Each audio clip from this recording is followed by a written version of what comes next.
أعوذ بالله من الشيطان الرجيم بسم الله الصلاة والسلام على رسول الله صلى الله عليه وسلم برنوتا كينيا كتابة مفتاح التجويد كتا لما فرت أرقمنا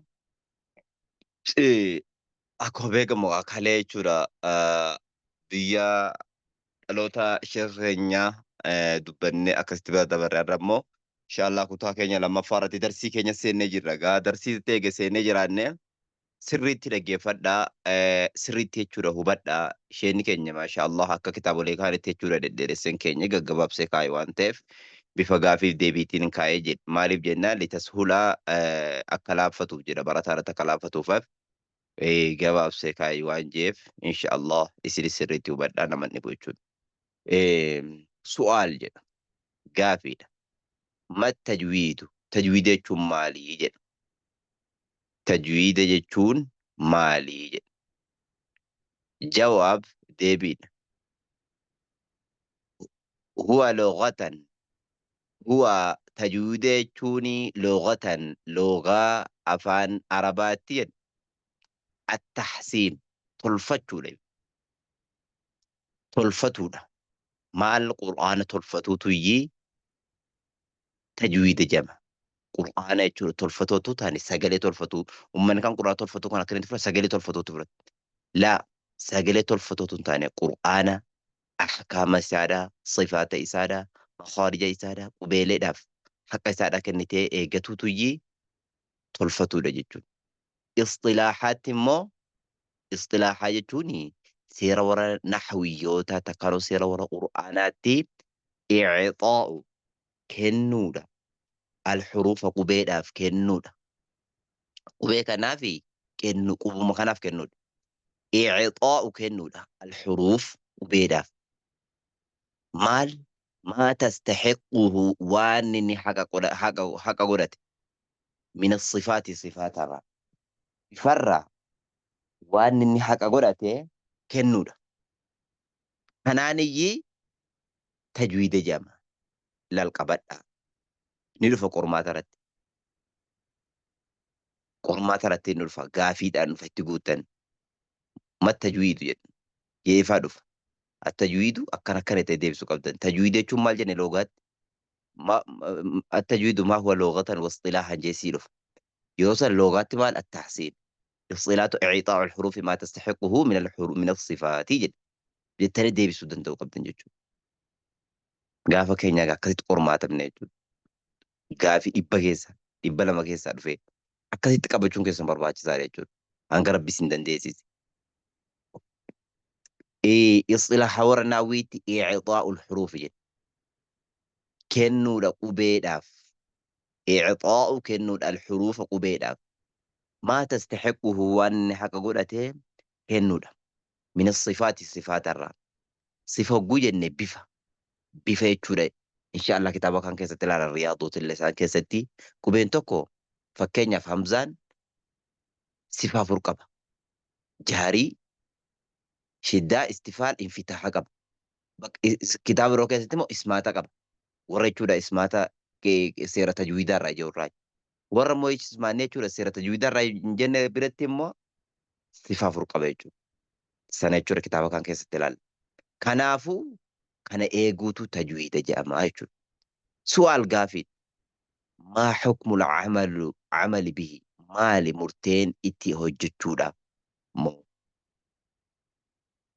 murteen itti hojjechuudhaaf qur'aana kanatti seera isaa eennee itti hojjechuudhaaf fardu caynin dirqama nam tokko qabatu irratti calaa kulli mukallifin cufa nama baallagee qaariin qara'u qur'aana qara'u irratti qur'aana jechuudha tajwiidaan qara'uun dirqama jechuudha.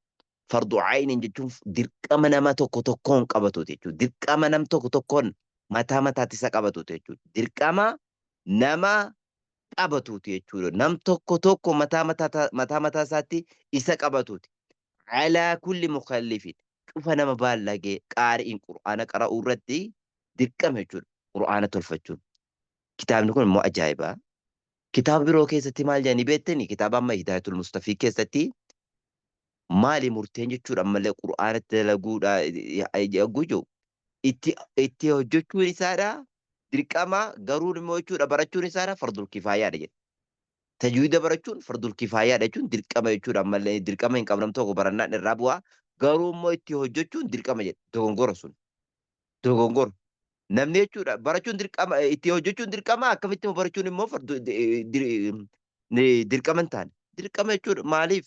Yoo barate mana namni akkamitti itti hojjeta? Ittiin hojjetu waan ta'eef dirqama itti hojjechuun isaadha dirqama jechuudha ammallee. Nam tokko tokko mataatti isa qabatuuti jechuudha dirqamni isaadha. Mataatti nama qabate jechuudha dirqamni isaadha jechuudha.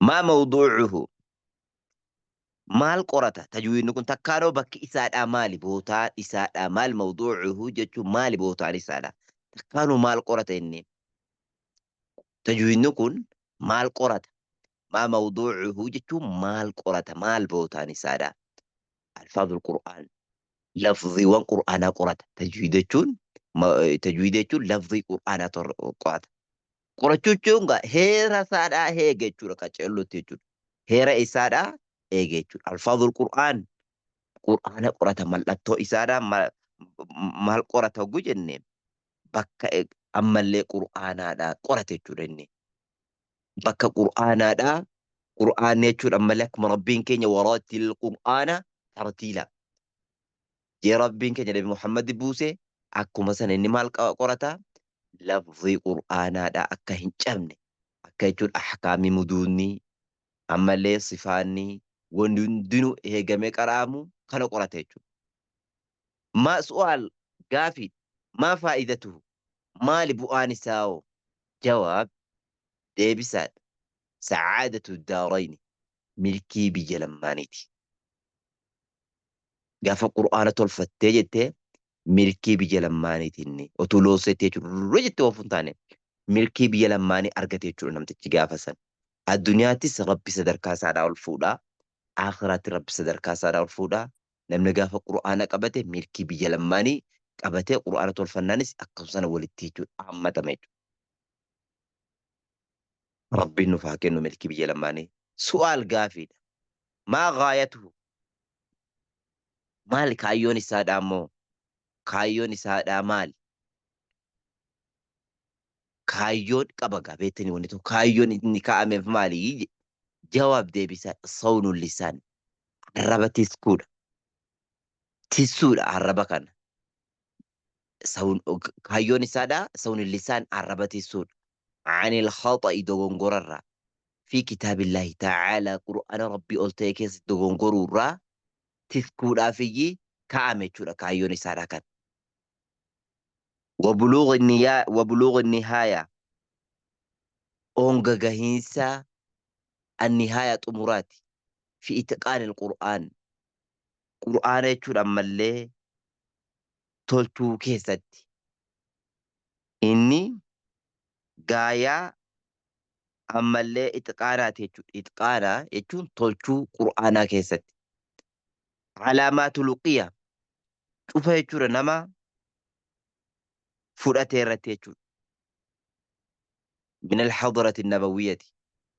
Nabiitti dhaqqabee cufa nama fudhatee irratti qur'aana jechuudha tolchuudha inni gaafa duraanidha jechuudha. Akkasitti tolchan waan ta'eef nutis akkuma isaanitti isaan jala deemne tolchuun dirqama jechuudha. Onga gahiinsa qur'aana tolchuuti. Alaamaan tulluqiyya nama jechuudha ammallee dhaqqabe. من الحضرة النبوية النبية نبدأ أبي تولتي فرتي جي أكون سنة تولار في وانت نوتي تولتون تركما يجود كان الربا يجود أما اللي بديرة يكرر يجود أما اللي الربا يجود أما اللي ججل سورة تولتوتو كان هاي يجود أكايون إسارة كان يجود سؤال قافد كم أركان التجويد بوري تجويني تنابت ميك buura qabagaa roga harkaan hogguu jenne kan ittiin jechuudha ammallee manni fakkeenyaaf itti dhaabbatu jira waan ta'eef ka ammallee harkaanni tajwiidaadhaa meeqaa jechuudha buurri ittiin dhaabbate. Jawaab deebii isaan arba'atun inni afur waa afurratti dhaabbate tajwiidni kun. Arruknul awwal arkaanni tokkoffaadha macrifatu beekuudha. Makhaarij alxuruuf bakka qubeeleen arabaadhaa irraa baatu beekuudha inni tokkoffaadha. Inni tokkoffaa bakka qubeeleen arabaa irraa baatu beekuudha jedha. Roga tokkoffaati arkaana tokkoffaati. Qabadha arkaana jechuudha tajwiidaa dhamee gogguusin hin jenne deebisuu danda'u qabdan. Arruknu saani arkaanni inni lammaffaadha macrifatu beekuudha sifaatiha bifa isiidhaa beekuudha. Bifa sifa isaadhaa beekuudha. Qubeen kun sifa meeqa qabaa? Qubeen tokko tokko mataatti jechuudha sifa 4 sifa 5 sifa 6 7 kan qabu jira jechuudha. Kana hunda tokko tokkoon beekuudha. Sifa isaadhaa beekuudha. Arruknu saalis arkaanni ammallee sadaffaadha macrifatu beekuudha. Maa yatajaddadu laha waan isiidhaaf haaromfamu waan isiidhaaf haaromfamu qubee kanaaf min al-ahkaami hukmii isiirraa bihasabi tarkiibi hasbii akkaataa jechuudha ammallee jaarmiyaa isiirraa kan ta'e ammallee waan isiirraa jaarmiyaa bihasabi tarkiibi jechuun akkaataa jechuudha takkaanoo isii akkaataa jaarmaya isiidha qubee kanaadha akkaataa jaarmaya qubee kanaadha waan guyyaa keessaa maa tajaddadu jechuun waan haaromsana ammallee beekuudha. Waan haarom qubeen guyyaa keessaa arabni qubee isaaniidhaa tolfachuu ni tolfatan waan ta'eef atis jechuudha waan haaromu guyyaa keessaa qixee jechuudha ammallee isin haaromtuun ammallee jaarmayinisiidhaa takkaanoo kan duraan jaarmayinisiidhaa kan duraan dabree jirus sana jechuudha beekuutuyyii ammallee arkaana isiidhaa jedhama jechuudha. Inni arfaffaadhaa riyaadatul lisaan arraba kee kana qaceelchuudha. Leenjisuudha arraba kee bikasarati takriir hedduu jechuudha takraaraatiin jechuudha. Takraara heddummeessitee takraara oguu jennu qubeerra takraara godhuu miti dhaggeeffadhu. Wal akhdhi fudhachuudhaan takraara gootee eenyurraa an afwaahil mashaayikh afaan sheekotii an afwaahil mashaayikh afaan sheekotii alcaarifiina bihi ammalee tajwiida beekanurraa fudhachuudhaan takraara godhuudha. Riyaadatu lisaan arraba kee leenjisuu bikasarati takraara heddummeessite yeroo isheen jechuudha akka talqiinaa kana fa'a talqiina fa'a afaan addaan bani jed jed jed jed akkana kunam jechuudha takraara goote nama afaan kee leenjisuu haran bulleeffan itti deebii kottu hin bulleeffan itti deebii kottu oguu jedhu ifachuudhaan malee itti deebitee dhufu qabdu. Kana takraara godhuudhaan arraba kee leenjistee akkana jee hidhii kaasi bakka lamatti deebisii kaasi oguu jee kaaftee jechuudha. Wal akhdhi fudhachuudha. Takraara gootee qura'aana kana an afwaahil mashaayikh afaan sheekotii alcaarifiina beekanu bihi tajwiida beekanurraa ammallee deddeebiftee fudhachuudhaan iyyii tajwiida jedhama kanatu arkaana jedhamaa jedha. Inshaallah barnoota keenya har'aaf asuma dhadhaabbanna. Inshaallah sirriitti qabadhaatii kottaa rabbi isiniif halaafisu sirriitti hubadhaa waan kana waliif qabaatii akkasitti jabaadhaa inshaallah har'aa asuma dhadhaabbanna isiniif gaba. isiniif gaa هذا وصلى الله على نبينا محمد وعلى آله وأصحابه أجمعين.